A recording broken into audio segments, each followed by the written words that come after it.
have a very special show today. We have a special guest with us, none other than Pastor Brian Dilosa Sr., who is also the author the pastor of Truth Seekers Church. And then he is also the author of You Are Not My Wife, a new book that just was released a few weeks ago. Welcome to the show, Brother Brian. How are you? I'm doing good. I'm doing good. Hello, everyone. Hello, Doing good. sir. You're doing good, sir. Hello. Great, Doing great to good. have you on the show. So I want to jump right on into it, sir, because this book is very controversial for me. And Whoa. oh yeah, Oh, oh yeah, oh, oh here yeah, we go. yeah, Start Okay. controversy. oh yeah, very controversial. So one, I would like you to introduce yourself, where you're from, your church, the congregation that you flock in, and I also want you to tell us about the book, the premise, everything. I want to give you the opportunity. Go. Oh, okay. Well, first of all, like you mentioned, I'm actually from Gary, Indiana. Grew up, born and raised there. Uh, After that, went on to Vincennes University, Chicago State University, All and right, all right. IU to complete my bachelor's degree in psychology, my master's in social work. Okay. That's what's up. Um, I'm also, like I said, the pastor of Truth Seekers Ministries. We're actually located in Maryville. Um, have 6 children, beautiful wife. So just I'm a pretty, and also I'm the school social worker for 21st Century Charter School in Gary. So pretty Okay. busy person. Yeah. Yeah, Okay. you a very busy person. Hey, I wasn't gonna say it. I'm just like, you know what? My man's is my man. My Man, you That's gotta the do thing. that. You are some big I'm used to things. it by now. I'm used to it hey, by now. my Woo. man. Absolutely. Well, you wrote this book, You Are Not My Wife. How did this come about? The title, the premise, everything. Well, it came about because first of all, doing a lot of relationship counseling, and even doing relationship counseling with adults and women, and then also with a lot of teenage girls. And we're working with younger women, teenage girls. They'll have a lot of questions about things in relationships Right. and things with males, and trying to figure out where is the male going with what he's doing now, what's coming up next. And a lot Mm. of times I help break those things down for them because a lot of the males weren't trying to be faithful. They weren't trying to treat them right.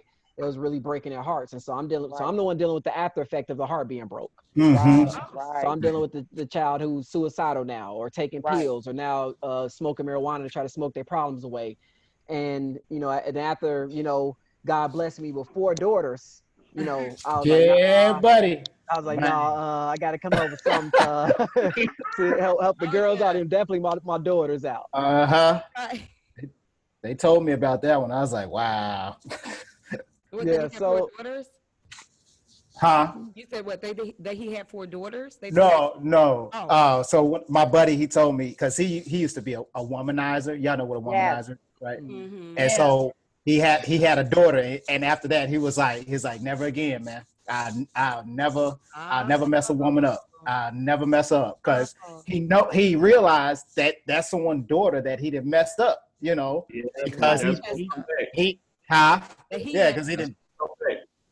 Yep, and he don't want that happen to his baby, so Mm. yeah, Okay. So that'll that's make you write books. I see. I see. I love that. I love that. I love exactly what it is that you're saying, Will. So you saying sorry, Brian, you wrote this book out of a response from just the counseling, the mentoring in a sense, and then also out of having daughters as well. yes, yes. I mean, I have 4 daughters. I actually have 5 sisters altogether, and I probably have 35 nieces. Whoa. So it's a lot of, young ladies in my family alone. But then it really started out of working with one young lady who was talking to me about a situation she was going through, where she was in a relationship with someone, and there was another guy who was being, as somebody in the character in the book, called Mr. Friend. And he Mhm. was around the Okay. whole time, just Okay. hanging around and hanging around and hanging around. And to the point, he was, always speaking of things like, I would never treat you like your boyfriend treats you. And if I ever had the opportunity, I would treat you right. I would treat you better than him. And so, the words spoke long enough, and the boyfriend kept messing up enough, that she figured, okay, I'm gonna leave him for the Mr. Friend guy. Mhm. Right. Um, And so after they got together, you know, within 5 to 6 months, he was doing the same thing. And Right. so Right. she really wants to know from me. She like, why? And she's crying at this point because she's just heartbroken. She's like, I don't understand. Why would males just do this way? Why some males would act like this? I don't After all the time he spent trying to get with me, we finally get together. Of course, we start engaging in premarital sex and doing everything else. And after 5, 6 months, he just gets on and starts, you know, to the next thing and cheats on me like my boyfriend was. And I said, well, you want to know the truth? She said, yeah. Yeah. And I said, well, because you're not his wife. I said Right. all that faithful stuff is for our wives. Yeah, Well, you're Exactly. just you're right Man, about Is it. it? Because no, you know because what? no, I'm serious. I Like, feel so bad right now. is it? I Is feel all so of bad that right our now. wives?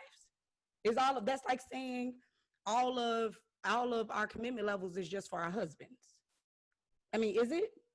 I mean, the truth of the matter with how you see, it's funny because the psychology of how women are built and even the way they grow up. A lot of times with most women, you know, it is, you know, you're thinking about your wedding day from the time you're younger. A man is not thinking about his wedding day. You right. We're At kind of just all. going through life. You And then when right. that You day right. comes, it comes. You Yep. know, but they're kind of looking for that day. So a lot of times when especially a young woman connects with the first guy she connected with, you know, a lot of times in their heart they're hoping this could work out to be their husband. With Exactly right. with I get it. But Uh-huh. I'm just saying in reference to yeah. like the commitment levels, because you're saying that commitment that's only reserved for the marriage relationship, and I would disagree. I would disagree. What? I would say Mm. even when you bring up the term of cheating, I mean Mm-hmm. that cheating can only take place in a marriage. It can't take place in a friendship.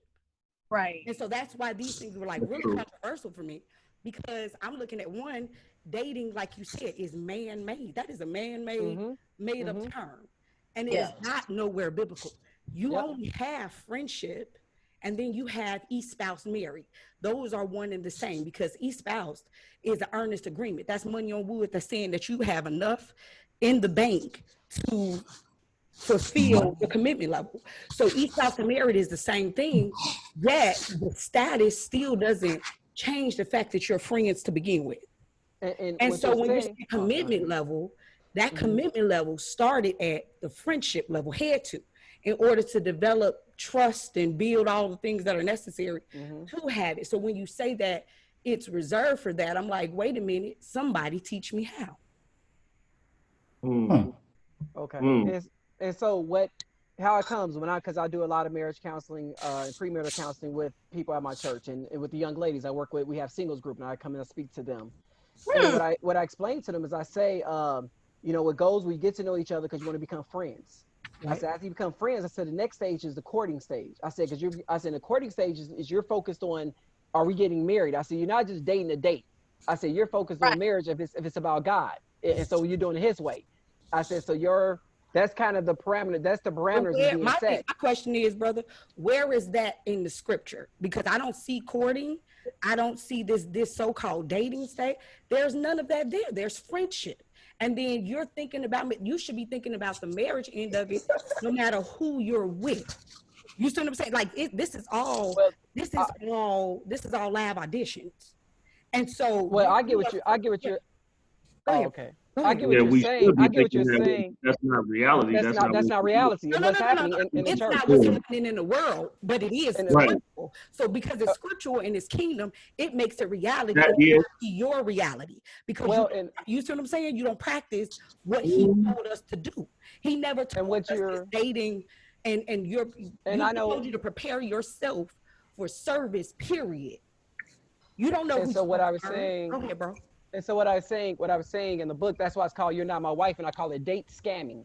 If you read throughout Oh, the book, I My call it point. date. This is a date scam. I said dating is the greatest scam created by man. So I then said yeah. dating is one of the greatest scams Yeah. created by man. not So by that's men, actually Yeah. by man, not by by man. men, Yeah. but by man. Because what you're saying too, bro, is that not that this is a woman thing or a man thing. This is a human thing. Yes.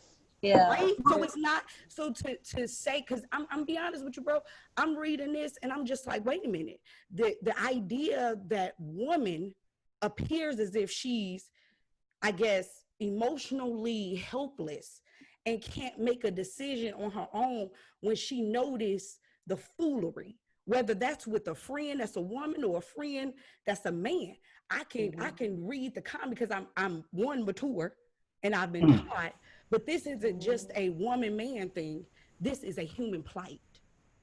And when I'm reading the book, it just seems to come off like this is what men to do to women, as if a woman never allowed the man to do it to begin with. So it That takes is true. ownership.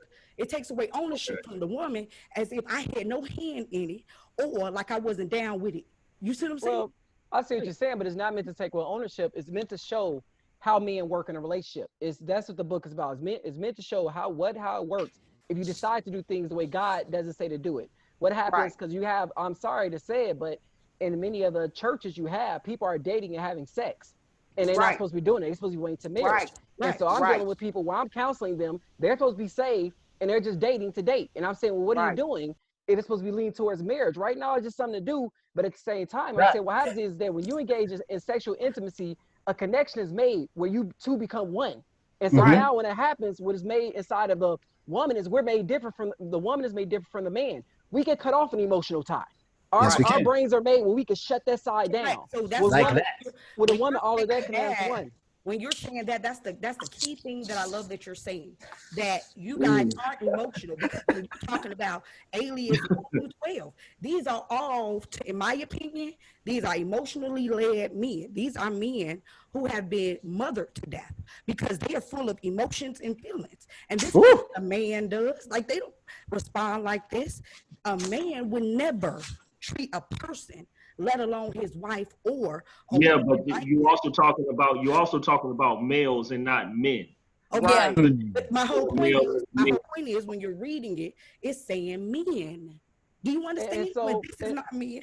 And that's why what I put in there, it's always phrase used like the majority of men, because not every man would do it. But the norm is, if you watch it, anything from rap videos, you watch it, anything from movies, you watch it, you talk to the uncles, you talk to the boys on the block, they're talking about ways they're talking about ways to do women wrong. That's what you're learning from the book. I said you learn it subliminally from the time you're little, that when you watch stuff on TV, like for instance, my parents been married over 45 years right now.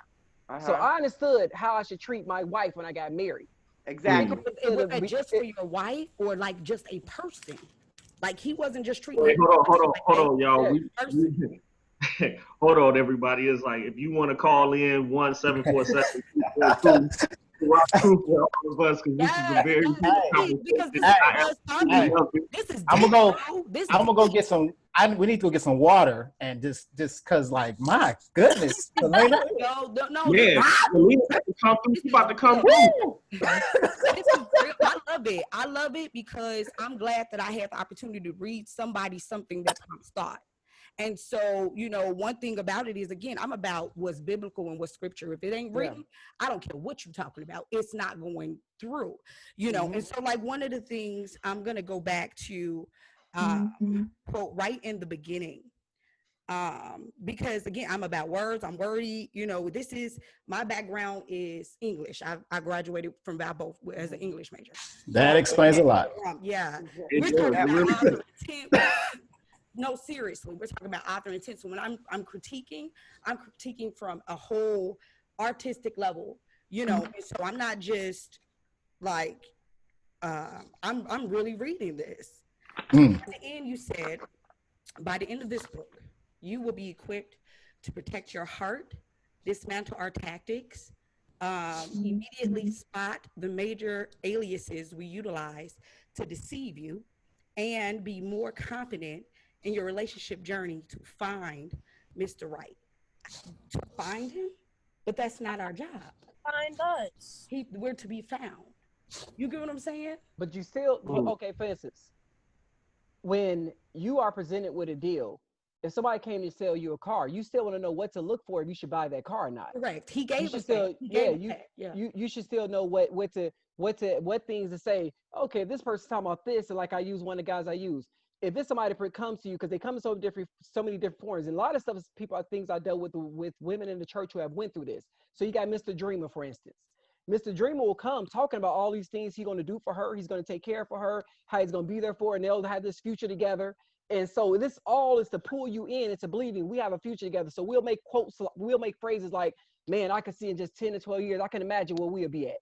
I can't Right. imagine what we had to make you to rope you in and say, oh, he Right. wants to be with me forever. Well, dreamer. no, it's the dreamer. And my thing is, I say, well, you would understand if he's talking about all these things he wants to do, you should see some things he's already doing. Like he's saying, Right. yeah, I plan to start my own business, and my business, I'm gonna do this. Well, okay, I should see some things happening for those things to see if you are actually just talking or that's Right, really or where you your money, where your mouth is. Right, right. But at the end, go ahead. But at the end of it I'm all, just saying, like you saying, go ahead. but at the end of it all, if you notice in every single one of the alias at the end, the number one thing I say at the end, you do not have sex with them unless you're married. I say because that part protects you from you seeing things clearly. Because once that part happens, now your emotions are tied into now your emotions are tied into this now. And now you stop seeing things clearly. Everybody had that friend or girlfriend. I'm talking about for girls, their best friend that's with a guy that is garbage. Right. Like, girl, he's not good, but she's tied in emotionally now. And so a lot of times it's hard for them to break away because this tie is there, and it takes a whole lot. I work with women who are abused. But how is she tied in emotionally? Because it's her choice. True, it's her choice. It's her choice. Makeup stuff, right? Her choice to choose because to yes, stay there. she tied in, but she tied in because she want to be there. This ain't Yeah. she tied in and she's stuck and can't get out and she's been locked away and locked up. This is a tie per choice. And so that's the part where it comes in with the background and understanding what happens to people mentally when you start engaging sexually. That's why Paul said to the Corinthian church, why are y'all sleeping around with these women? Don't you understand the two become one and you sleep with a harlot? Because two of y'all becoming one now. So now you're taking on part of that spiritual part they dealing with. And so now you're dealing with part of the spiritual part. So now it's not easy as people to break off as some people it is. Most people, they struggle and they see it. They see it's bad. They know the person not right for them. And they're having a hard time leaving. But what you're saying is all truth, but get down to the root of the why. Why is it that I can't leave? And it's because I choose not to. Because at any point in time you get in your mind that you want to do, you will. You've never been able to stop a person from doing. They choose that. They sat right there. So all of the warning signs, everything that they were told when God spoke, they ignored like they continue to do. There's no excuses why you do what you do except for you chose. Let's take it deeper. Let's take it deeper than that. That's also coming from a mature woman. But go ahead. I'm sorry. Go ahead. I said let's take it a little deeper than that. Let's take a little deeper than that. But then you go. Why would they want to leave? Why are they not? Why they see this and they choose not to leave? Because at the same time they're dealing with some type of insecurity. Some type of fear of being alone. And now you go insecure men. And now you go. Now you mommy to death. Oh, I'm not saying men don't have insecurities. I'm saying I'm dealing with on the end. I said so. Then you go deeper than that. You said, okay, what's insecurity going on? Well, her whole life, her dad was never in her life. Now that's it. Her dad never been in life. Now she want a man that will stay there and be there for her because she never had the opportunity to connect with a man in that way. That's and it. so now she feel like she loses. And so it goes real. It keeps going deeper and deeper.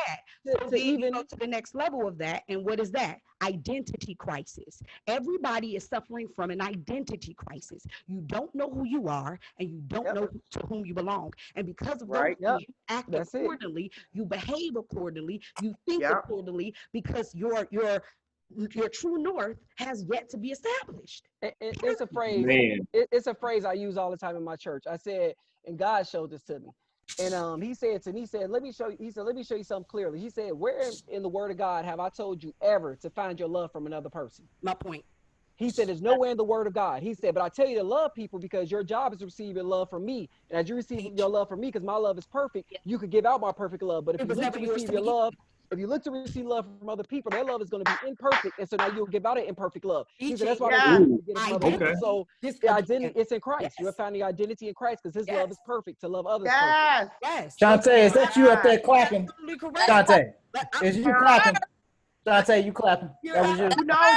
You know, I gotta clap. You know, I'm a queen. You know, I'm a queen thought. I'm Mary Macklin's niece. This is what we say. Y'all know I'm Mary Macklin's niece. I've been touched. I touched the heel. I'm a believer.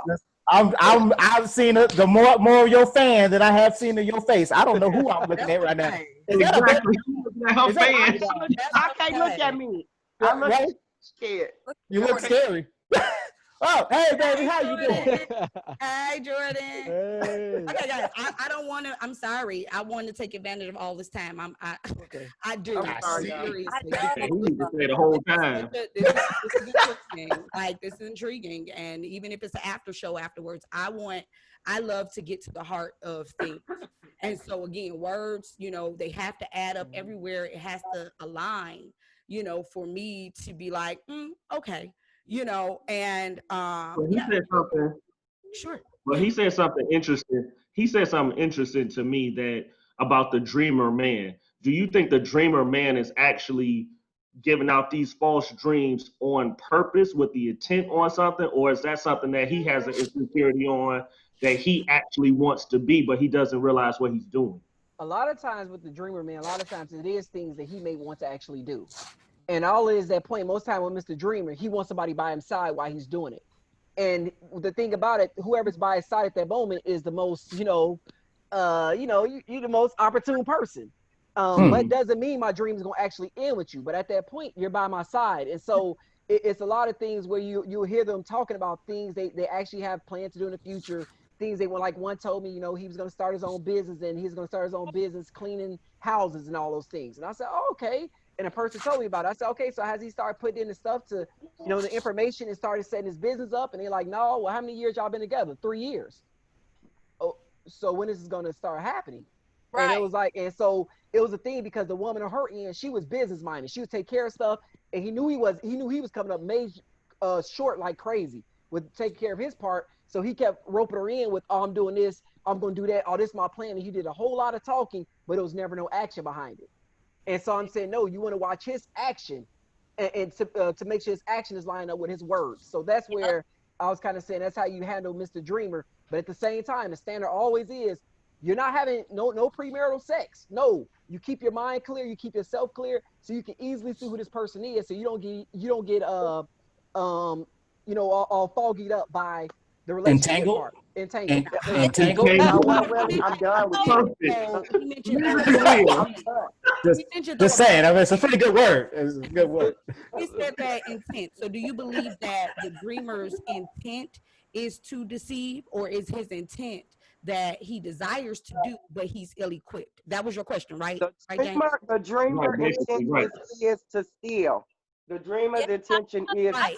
Is there two flips to this coin? Is my question. I get exactly what you're saying, but is there also a side to the coin where the dreamer desires to be, but is ill-equipped to be? Yes. Yes. I believe that to be. Yes. Yes. Why did you say that? You brought it up. So why did you say that? No. She put that perfectly. I'm looking at it from the aspect of, because a lot of it's saying aliases, and I used to say your personal rep, or who represents you or what have you. So it's like when he described the dreamer, I was like, man, but you know what? Some men actually have intentions. Yes. They might, like he put it perfectly. He's just not equipped to actually get to those levels, but he's not trying to purposefully deceive another person. Right. Yeah. But isn't that that's when the woman comes in as support, so she could be all of that, and that's why plus and minuses they connect, or they make the attraction, because everything that he's not, she should be, and everything she ain't, he should, because it kind of covers. And then one person doesn't become insignificant in a relationship. This is my purpose of being here. Where you're weak, I'm strong. Where you're strong, I'm weak.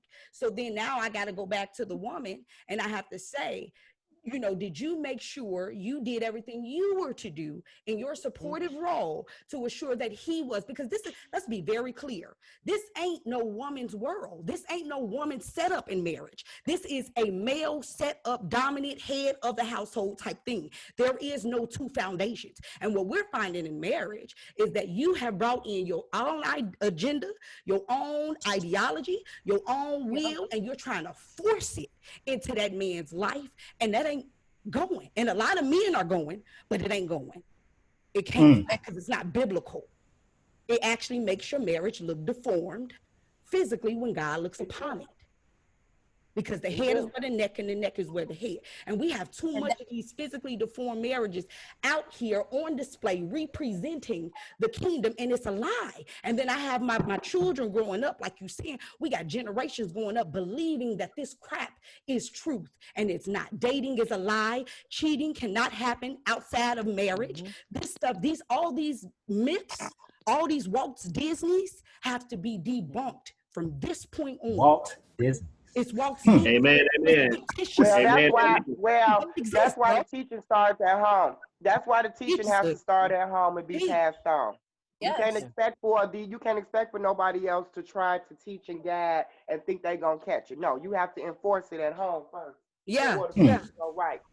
So my question is, what are we teaching? Because a lot of this is becoming, we're putting these women up in positions they were never supposed to be, as well as children being put up in positions they were never supposed to be. And that was a question that I was going to have too. That was a question that I was going to have too.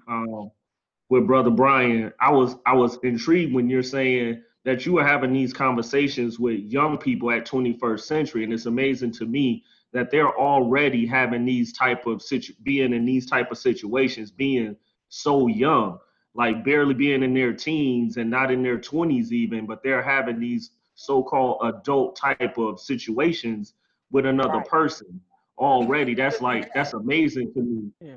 Even younger than that. Yeah, that's good. Yeah, and like I said, you talking about I'm dealing with the 6th, 7th grade. I'm dealing with 6th, 7th grade, and they're and so it's at that point. So you trying to prepare them, and a lot of times when it comes to, and that's why I was addressed first towards young women, because there's gonna be stuff also, like you said, dealing with women even being accountable. That's that's later books. I didn't want to talk about that today, but at the same time, so that's why we have to nitty gritty. Go ahead, brother. Yeah, but I was dealing with the males first, because a lot of times at the beginning, when it comes to most, like not all of them, but most young women, their hearts are pretty, the intention is pretty pure, just kind of wanting somebody like a husband type and be there for them, but they're young and they don't understand. And a lot of males at their young age, they're taught, you don't treat women that way. You just said they're taught that, because if they're taught the same thing that women are taught, if we're all taught universal God's way, then nobody is missing nothing. It's not a man or a woman manipulating. Then they got to be somebody outside of God's will trying to put something on. And who else besides the father of lies that would come up? So you not even of the second person that the child trusts, uncle, friend, cousin. It doesn't matter, whoever. Like I actually explained it in the book. I said, so I learned from my father how you should treat your wife. I learned that you're faithful, you honest, you be there for your children. I said, but when it came to how I treat girlfriends, because not doing it the biblical way, I was looking at my brothers, my uncles, my cousins, my boys. I was looking at the videos. And so you learning all that from that. And so that's why it's so tainted, because it's the enemy's way. And so he's showing you over and over again how to manipulate women, how to do them wrong, how to have three on the side and bring them against each other. Yeah. He said how to have three on the side to bring them against each other. It's the manipulation of people. And I know what you're saying in reference to your mom and your dad. Your dad taught you how to treat a wife, but he taught you how to treat people. Like with respect, you love them, you care for them. It's not just your wife. We were called, like he said, no greater love than this is to lay your life on the line for your friend. He never mentioned your wife, your mama, your dad. So your friend can be your mama, your friend can be your dad. Everybody's supposed to treat each other like friends first, right? And that status never, ever, ever, ever change. And you said something. Go ahead. One of her little friends. So, yeah. And I was saying, you said something perfect at the beginning when you were talking about you see it from your parents. But one of the problems you have in a lot of churches is that they're not teaching people to understand how you even engage to start looking for that spouse, how to engage, how you should be friends at that point. And if you're gonna go to the stage of saying, well, you know what, we were looking at this, if we're gonna go to actually think about being married, how we should start, how we should actually go and hang out in public and talk to each other, and how we should be around others so others can see and feed off of things. You're looking at their life and ministry work. You're looking at how they drive.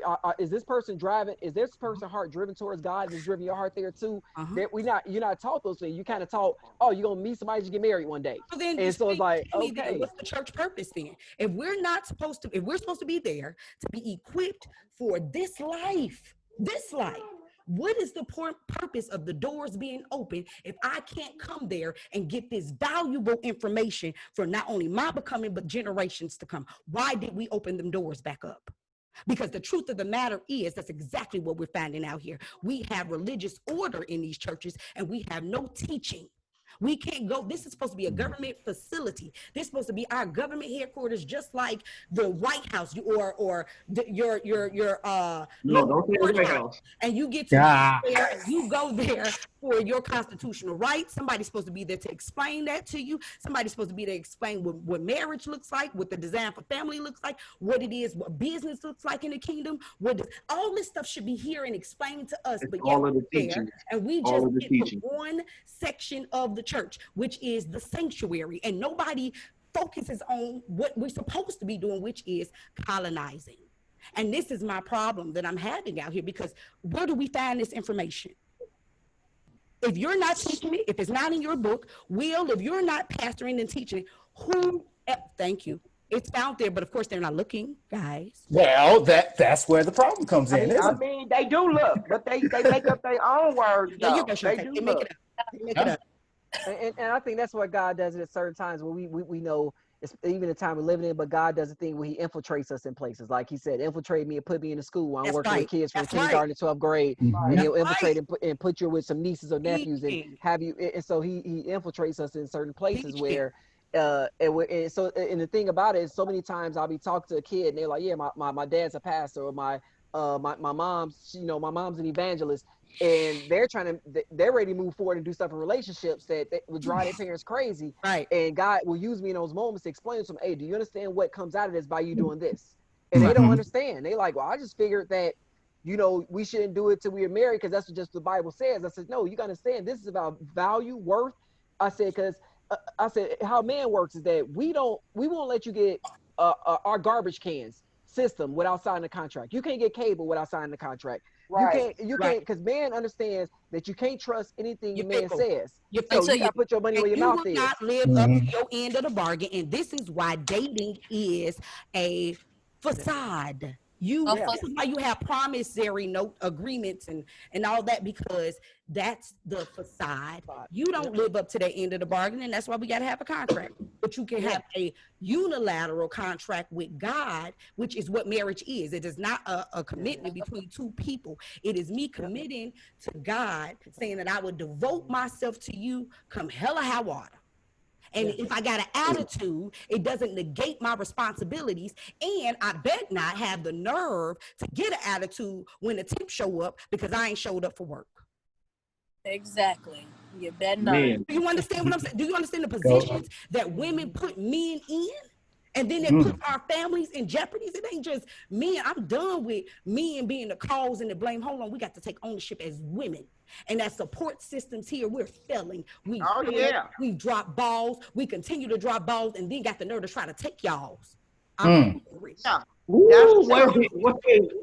I'm over it.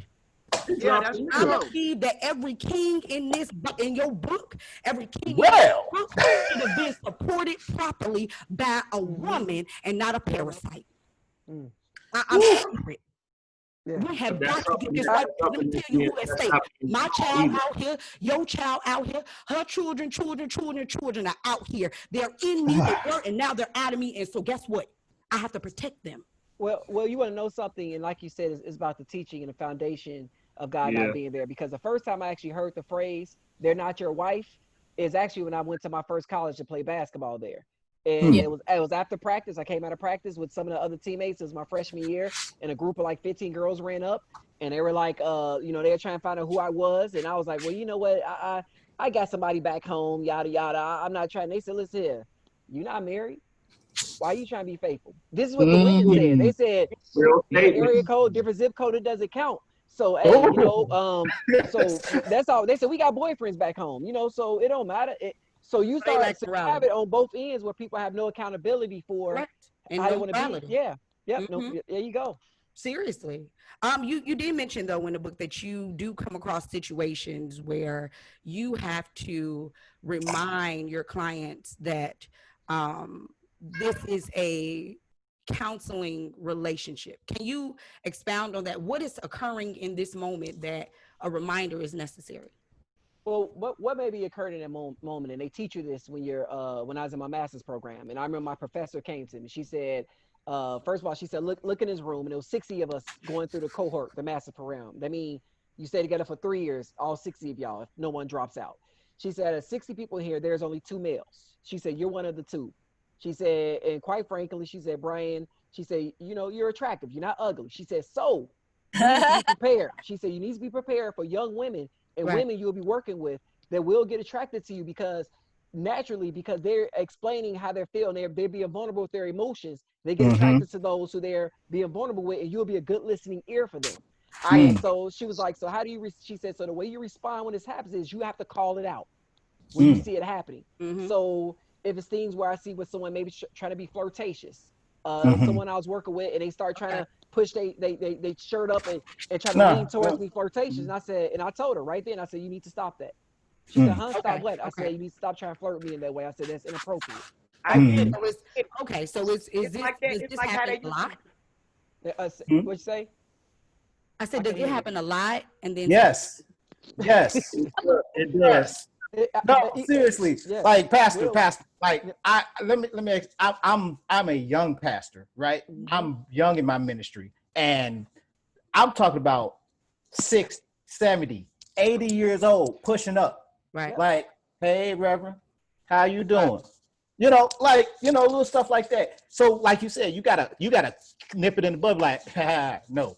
Because you gotta not necessarily expose them, but and I hate to say this, you gotta pull them to the side and express to them, I'm trying to help you in your spiritual journey. I'm trying to help you in your mental journey. I'm trying to help you in this physical world with your spiritual self.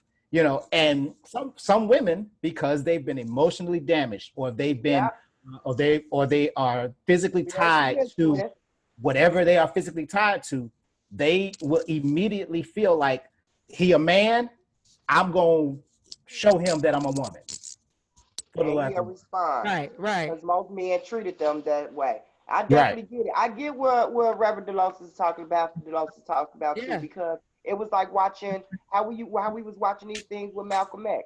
Malcolm X did all this talking, he did what he had to do, and them women was like throwing. He wasn't making passes at them. They were literally throwing themselves and would leave they everything just for him. So I get that part right there. So I totally agree. To the table. I totally agree. But you know me. I'm always with there's always a flip to that coin. And sometimes even with just counseling, like, I do counseling as well. And so you can get that misconstrued, but then I'm also misconstrued. I'm a person, I laugh, I joke, and so that's taken as me being flirty. And I've had to also check that for myself. You know what I'm saying? So I definitely wanted to highlight that, because that does happen a lot in relationship and with the counselor, that the person or the other party thinks that this is that, and it's so not. Yeah, there are many things they teach us to make sure we keep a good balance. And even when, like I said, those situations happen, we, like that same person, we have to dig into it. I said, so now I want to know what's going on inside you. You felt you needed to do that with you.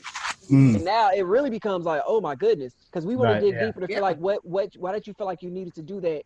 Or what were you trying to get out of that? And it's like, and so it is a thing, because it's about discovery, because at the end of it all, I'm trying to get them back to understanding what they're missing is in God. Not in me or no other man. So it's just digging at that. Absolutely. I totally agree. Okay, we're almost coming to our closing hour. I don't even care about the music or anything. Clearly. Because let's just keep going. I don't care. When I come across food, and it's about consumption levels, and then it's about our audience. And so, we want to make sure that, what we're behind. And we're out here making sure truth is out. And so I definitely want to, like, some of the things that kind of was like, okay, in my mind, I wanted clarity. I want him to clear it up, so that just in case it was somebody else that was like, wait a minute, what did you mean by this? Because initially the way it was reading, and it could be what I bring to it too. You know what I'm saying? And so it was coming across like, hold on, what you trying to say about women? Like, we're not smart enough or wise enough to notice when we're being duped? No, we would know, not. Because no, you're not. You're not. We are weak. We are very weak. We are. I'm glad I as far as the best, we are. But this is what I'm saying. This is what I'm saying. The people that you described in this book sounds like a woman. No, it don't. It sounds like every nigga I came across in my life, and I got what I'm saying to over here. you, what I'm saying to you, it doesn't just sound like every nigga you done came across. Like and he titled 13 aliens. 3 of them are doubled up. Oh. So hold on. It doesn't just sound like every person or male that you've come across. This sound like every fallen person that you've come across. Everybody has failed. This behavior was not present until until the fall. Let's go back. Hold on, let's go back. When man was by himself, this ideology in man was not persistent. It did not exist. He wasn't thinking emotional. He was driven. So when you bring in the woman who is the lesser vessel and who was the one able to take in from the serpent the conniving manipulation, she brought that poison back to her husband and said, eat. So what I'm saying is the behavior, the manipulation, all of this stuff that was brought into by Satan through the woman, and that is still happening today. Yeah. I got a question for Reverend Dilosa. Yeah. Is he still there? Yeah, I'm yes, he is. Yeah. I love him. Because he has the packet. He has the packet. I got a question. So he talked about the dreamer. What other aliases or representatives have you come across in males? Because I noticed it's like 12 of them. And I was like, wow, because when I looked at Think Like a Man, it was like 5, but you came up with 12. So I was like, it was actually more than that. That being book 2, I just cut some down. So okay. The other ones, one of the first ones I talked about was actually, I believe, was Mr. Nice Guy. And when I talk about Mr. Nice Guy, I actually used myself for that one. My past life before I came to God. Aliases you? I mean, no. These honestly, I got from every person has these aliases within them. So I'm like, are these you? No, not every. No, they weren't all me. I used, like I said, I used some of my teammates that I was in college with. I used some of the males I had to do counseling with. Right. Situations I dealt with for women of different men they dealt with. And so you had, like I said, you had Mr. Nice Guy. Like I said, I had, you had Mr. At the end of the book, you had Mr. Move In, where Mr. Move In is the guy who finally says, you know what, let's move in together, and they move in with the woman. And a lot of times, more women will feel they're more secure in a relationship because he's with me all the time now. And actually, a lot of times, Mr. Move In, if I want to marry you, I'll marry you, but I don't want to marry you, so I'll give you something to make you feel more secure that I'm going to be here with you. And actually, what they don't get a lot of times, it makes it easier for him now to cheat, because a woman is subliminally thinking, not all women, but some are subliminally thinking, well, if he moved in with me, why would he want to cheat on me? And matter of fact, the man will say that to reinstate it. Say, listen, if I want to cheat on you, why would I move in with you? That made no sense. So now we're connected, we're around each other all the time, and the woman is thinking, well, we're almost to the next stage of marriage now, so we getting there. Why would she be thinking that? Why would this is my thing. Because of the move-in. He's a dreamer. He's the move-in. So it's still not him giving her these, it's her believing it. I don't care what you say to me. But you not make me believe or make me act what he's saying. I'm participating. What I'm saying is there's a mutual participation. So Mr. Dreamer got Mrs. Dreamer. You get what I'm saying? Like, there's a match to this. This ain't no, the only reason the game recognize game every single time. You know what I'm saying? So this is the match to Mr. Dreamer is Mrs. Dreamer, and she pulling the same cunning roles too. She love it, he like it. That's what this is. But he's not saying that that's not true. He's just saying these are different type of men to kind of look out for women who might not know. But it's might not know. Men, these are different type of people. This is my point. You can't misconstrue the words, because if people are listening or people are reading, they're gonna believe that men are out here doing this, but it's not true. These look like some men that's been manipulated by women. Who acts like this? Who acts like this? A man doesn't. And we clearly have examples of fathers, guys. I know for the a fact type of aliases, your dad. And the type of aliases. Well, the type of aliases that he seemed to be describing in a lot of ways sound like broken men as well, like the move-in guy and stuff like that. It's like it's not just women and all of this other stuff. It sounds like it's men that's having these flaws and missing certain things within themselves as well. How did they become broken is my point. Listen, we all are broken people. Where were you dropped? When you're talking about getting into what's going on mentally, you're talking about people that have been dropped mentally. So what age was that? You may have a 25-year-old in the body, but you may have an 11, 10-year-old in the mind. And so people are still dropped there. They have never been picked up. They're always damaged goods. So who was it that damaged them? And a lot of the time, that's what the counselor kick in at. It's environment, and it is your parents, and a lot of it is women, and a lot of it is women getting back at men.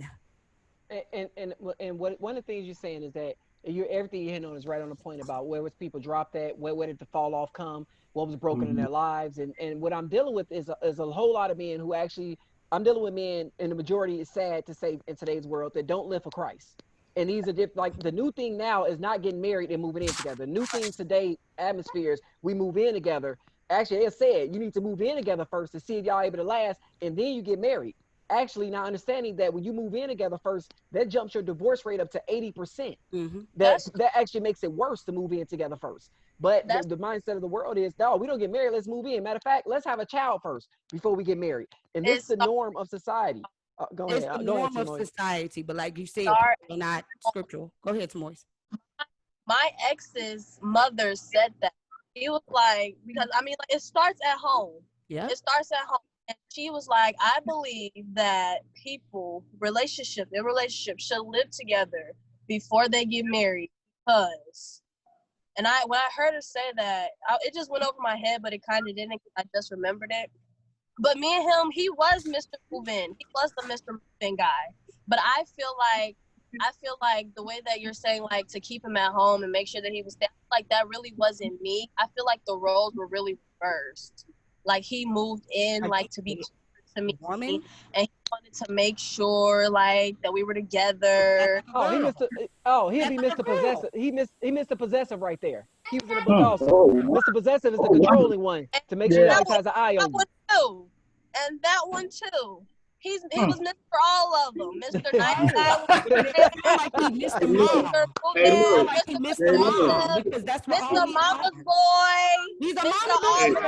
This is Mr. Mom. My dad left. They have been mommy to death. They mama in their ear, stay in their ear, still in their ear. They daddy ain't had no voice.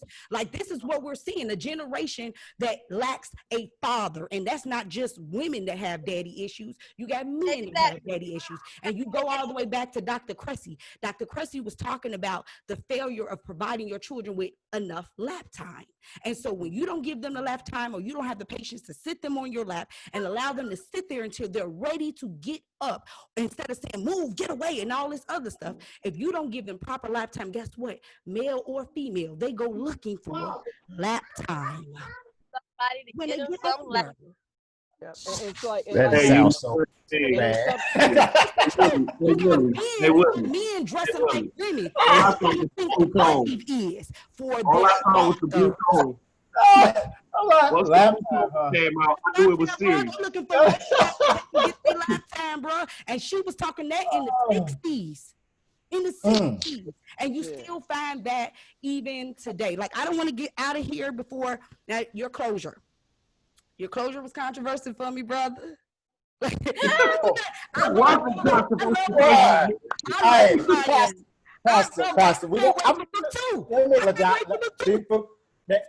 Selena, hold on, 2 seconds. Pastor, let me apologize to you now. He ain't normally. This is. We apologize. Because you have you have the gall to step out and at least have the conversation. We have too many brothers in the background who believe that you guys aren't supposed to express yourselves or talk about that. It's too many of them that's not saying. At least this opens up the door for us to have a healthy conversation about what's real and what's true. So I appreciate you having the guts. Do you have no problem. Definitely. And it was how we started. It was like when you and I'm gonna say right, Tamoya was saying, when it was like, but men are supposed to be the ones to pursue, as the word of God said. He that finds a wife finds a good thing. Yes. And so this book is about, you got to watch out for these type of men pursuing you. You got these type of men that are pursuing you, and if you're vulnerable in these areas, these type of men will take advantage of you. Yeah, right. So it's about somebody being vulnerable in those areas that they take advantage of it.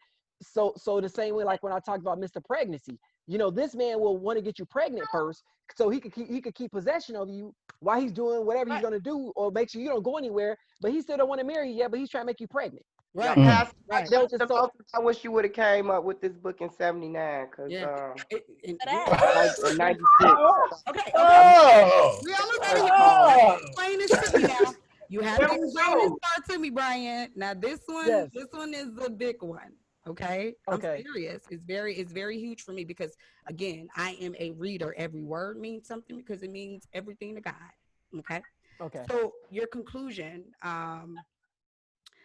First, is there a reason why you started the book without an introduction? No, not really. It just went into writing it, and and it was no. Okay, I'm just curious. I'm like, because it seemed like that. It seemed like we jumped into your life, right into the meat of it. Yeah, that's that Valpo. That's that Valpo stuff. That was exactly. I'm sorry. I am, guys. I'm really. It's not nothing. It's really me. We know that, Mary. It's really you. We know that. We are aware. Yeah. Yeah, them I can't stand with you, Mary. Okay, so your conclusion says, Scripture says to acknowledge God in all of your ways, and He shall direct your path. Let God lead you and guide you in life and in your relationships, because He wants to be protected. Because you want to be protected and loved, not used and abused. You are fearfully and wonderfully made by Him. Jesus loved you. He will never hurt you. But then in your acknowledgments, the very first person you acknowledged was your wife and not God. Why? Because as you go through it, I wanted to acknowledge God at the end because He was the one who put it all together. The last part of my acknowledgement, if you saw it, it was about, finally, I would like to thank my best friend, the lover of my soul, my life source, my God, my hero, Jesus Christ, for being everything I could possibly need. Thank you for never giving up on me and loving me, even when I didn't know how to love myself. You are faithful, you are good, you are purposeful, and you are love. I wanted it to end with people. The last thing people had on their heart and mind was Jesus. At the end of it all. Okay. So that's why, I went that route. Say the best for last. Say the best for last. I get that. But listen, again, I come from a different school of thought. And so when I do everything, I'm always thinking about it's the truth. I'm always thinking about God. I'm always thinking about biblical. I'm always thinking about, even though it may not be theologically, it may not be grammatically correct, as long as it's theologically on. And so when you're telling us to, in a sense, put God, make Him priority, I expect in your acknowledgments that He becomes priority, like order would be there. You get what I'm saying? So to hear what you're saying, okay, I did it in the sense of I wanted to be the last. I could tell you're a pastor because you're supposed to make sure that they have food because the last. That's a pastor move. That's a preacher move right there. That is a preacher move. Get to like the I get why you did that. You're a pastor. It's like, at the end of every sermon, you go get an altar call. At the end of every funeral, you gonna make sure the last thing is about Christ. I said, I want the last thing for them to be thinking about is that the one who saved me and did it all was Jesus Christ, because I want Him to what you walk out with. Like at the end of every chapter, the conclusion or the counteraction is you need Christ. You need Christ. But outside of that, but I get what you're saying though too. I get what you're saying too. Now, because again, it's about we're bookies, we're wordy, so we want to know what the author. We be seeking and searching this stuff. Like, what do he mean? Because what if you're not here tomorrow? So then now we gotta no. When he wrote this, he meant that. He meant this. So it's like pieces of puzzles for us, and we love it. But I love that you were able to explain that, because from my perspective, I'm looking like, wait a minute, where's order, structure, discipline? But from you, you're like, yeah, but I'm still a pastor. I get that. Still got to get the people right. Yeah, still got to get them right. Still got to get it right. So I love it. Oh my gosh. I'm a little bit upset that we are coming to an end, guys. I really like you on the show, Brian. I love this. No, he got to come back. I have to do it again. Yeah. You gotta come back, like you really do. I can't wait for you to do book 2. I'm gonna say this, bro. Like honestly, I initially came in to scuba dive. Your next book, I want to scuba dive. You know what I'm saying? I want to just get my feet wet. I want to scuba dive. I want to hear from your raw, natural experience. I want to pick this book up, and I got pieces of Brian because I want to be in the book. for me. I need to be in the book. Skeletal remains. You know what I'm saying? This your skeletal remain. And so when I come back and I look for Brian, I want to know Brian's here, and I want to feel it. I want some depth, bro. I want that book too to grow. Set me off. Got you.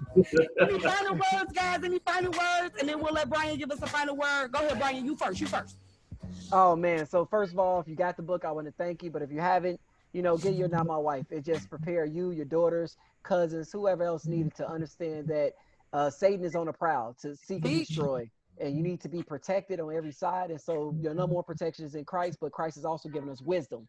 He's given us wisdom to watch out for the tactics of the enemy. So I want you to be armored up in Christ and prepared in every way. So keep your mind on him. Number one, make him first in your life and everything that you do. And hey, I love you. Where can we find you again, Brian? Truth Seekers in South Gary, guys. Yeah, Truth Seekers Ministry. South Gary, 8480, 1205 West Lincoln Highway, Maryville, Indiana, Suite 3. Awesome. Hey, Toya, take us out of here. We got 1 more minute. All right, y'all. You do this every week. We lit, we live, yeah. You, y'all rock. Yeah. Yay. I love the show, guys. We can continue going. I loved it. I loved it, Brian. Thank you so much. You're welcome. Like, I'm serious. Like, you're like such a trooper. Like, I'm be honest with you. Yeah, you're definitely a trooper. She came for you. She came for. I was like, I did. He's a